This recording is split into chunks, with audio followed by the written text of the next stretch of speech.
প্রার্থী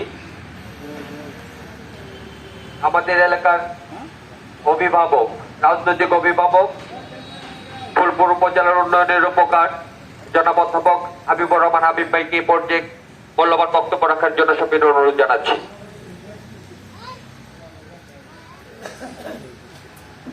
সম্মানিত উপস্থিতি, আসসালামু আলাইকুম ওয়া রাহমাতুল্লাহ। প্রথমে আল্লাহর দরবারে শুকরিয়া আদায় করছি। আল্লাহ রাব্বুল আলামিন আমাদেরকে এইবারে রমজানের আজকে সহ 28টি রোজা রাখার তৌফিক দিয়েছেন, তার জন্য সবাই বলি আলহামদুলিল্লাহ। আগামী মে মাসের 8 তারিখ উপজেলা পরিষদ নির্বাচন, এই নির্বাচনে আমি চেয়ারম্যান প্রার্থী। আপনারা যারা আছেন এত অঞ্চলের মানুষ, কোনো না কোনো ভাবে আপনাদের প্রত্যেকটি পরিবারের সাথে, প্রত্যেকটি মানুষের সাথে আমার একটি সম্পর্ক আছে। কারোর সাথে রাজনৈতিক সম্পর্ক, কারোর সাথে আত্মার সম্পর্ক, কারোর সাথে রক্তের সম্পর্ক, কারোর সাথে আত্মীয়তার বন্ধন, কারোর সাথে আমার ব্যক্তিগত সম্পর্ক, ব্যবসায়িক সম্পর্ক, নানাবিধ সম্পর্ক আপনাদের এলাকার মানুষের সাথে আমার আছে। সেই দৃষ্টিকোণ থেকে এই নির্বাচন একটি ভোটেরই তো বিষয়, আর তো কিছু না। বিগত সময়ে আপনারা অনেককে ভোট দিয়েছেন।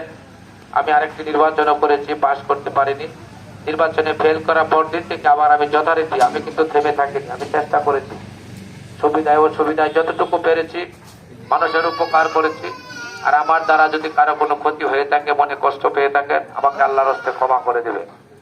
পশ্চিম কমিশনার সাহেব একটি সুন্দর কথা বলেছেন, এই নির্বাচনটা দল মতের ঊর্ধ্বে। এই নির্বাচনে নৌকা, ধানের শীষ, লাঙ্গল কোন দলের জাতীয় প্রতীক থাকতেছে না, উন্মুক্ত।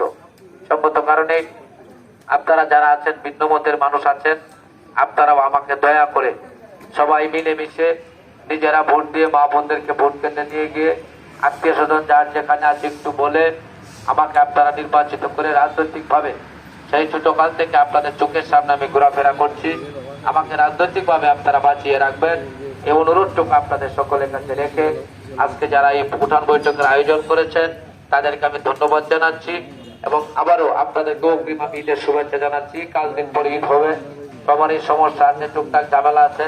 আমি যেহেতু প্রার্থী, আমার নাই থাকলো, কিন্তু অনেকেরই তো আছে। এরপরেও আপনারা আজকে যে সময়টুকু দিয়েছেন, আমি আপনাদের প্রতি কৃতজ্ঞতা জ্ঞাপন করে ইনশাল্লাহ এর পরবর্তী সময়ে প্রতীক আসক বা প্রতীকের পরে হইলেও আমরা বড় একটি মিটিং শাহপুর বাজারে করবো। আপনারা সকলে এখানে যারা আছেন এই মানুষগুলো যদি ঐক্যবদ্ধ থাকেন, আমার বিশ্বাস এই 2 নম্বর এবং 3 নম্বর ওয়ার্ড অনেকটা কাজে লাগবে। আর অনেকে বাকি আছে, সকলকে দিলে মিলে মিশে আপনারা কাজ করে আমাকে নির্বাচিত করবেন, সেই অনুরোধটুকু রেখে আমি আবারও, এখানে অনেকের সাথে অনেকের রাজনৈতিক মতভেদ থাকতে পারে, এই বাড়ি ওই বাড়ি মামলা মোকদ্দমা থাকতে পারে, ঝগড়া বিবাদ থাকতে পারে, এই পাড়া ওই পাড়া গোষ্ঠীর সমস্যা থাকতে পারে, দয়া করে আল্লাহর হস্তে এগুলো আমার মধ্যে ঠেলবেন না। আমার সবাই ইসমাইলিরা হয়েছে, আমার ইসমাইলিরা হয়েছে, আমার কোনো বন্ডর মধ্যে কেউ হালাই থাকে। কথা কি বুঝতে পারছেন নাকি? বন্ড থল ভাই আমার কি দোষ? নির্বাচনটা তো আমার, তাই না গো? মনে চাচা কি কথা ভাই ভালো আছেন? নির্বাচনটা তো আমার।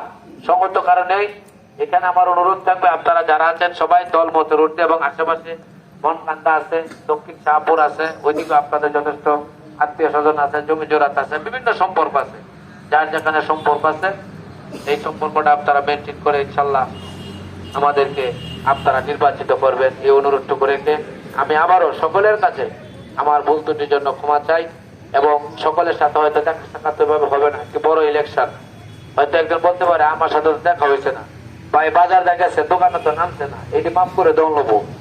কারণ এই যে আমি দেখেন বাইলিয়া চৌরাস্তা থেকে এখানে আসতে আমার 2 ঘন্টা সময় লাগছে, জায়গায় জায়গায় মরে যাইতেছি, মানুষ ডাক মারে না, দামটাই তো সমস্যা। এদিকে আপনারা বই রয়েছে আর উঠছি, আরো লোকজন বসে রয়েছে, আমি কি করবো? এগুলা মাপ ভর্তি করে নির্বাচনটা ক্রিটিক্যাল হয়ে গেছে। আপনারা সবাই নিজের মানুষ, আপনারা দয়া করে মেহরবানি করে আমাকে ভোট দিয়ে নির্বাচিত করবেন। আর উন্নয়নের প্রশ্নে আমি কিছুই বললাম না, তার কারণ আমাদের দায়িত্বে কাজ করা। খলিফ আহমেদ সাহেব সরকারের এমপি, সাবেক প্রতিমন্ত্রী, আওয়ামী লীগ ক্ষমতায়, আমি দলের সাধারণ সম্পাদক। উন্নয়ন যদি কিছু করার সুযোগ থাকে এটা আমারই থাকবে, অন্য কারো থাকবে, এটাই সত্য কথা।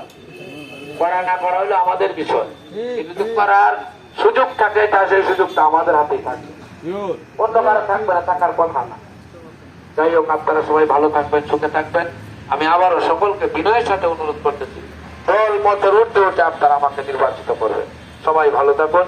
আয়োজকদেরকে ধন্যবাদ জানিয়ে এইবারে মানুষকে ধন্যবাদ জানাচ্ছি। এবং একজন ভদ্র মহিলা, তিনি অসুস্থ, এরপরেও তারা আজকে যে আমাকে ডেকেছে, আল্লাহ রাব্বুল আলামিন ওনাকে যেন শারীরিকভাবে সুস্থতা দান করেন। এবং কিছুদিন আগে আমার বাবা ইন্তেকাল করেছে, আমার বাবা সহ আপনারা এখানে যারা আছেন, যারা আত্মীয় স্বজন ইহকাল ত্যাগ করেছেন, আল্লাহ রাব্বুল আলামিন সকলকে যেন জান্নাতি করেন।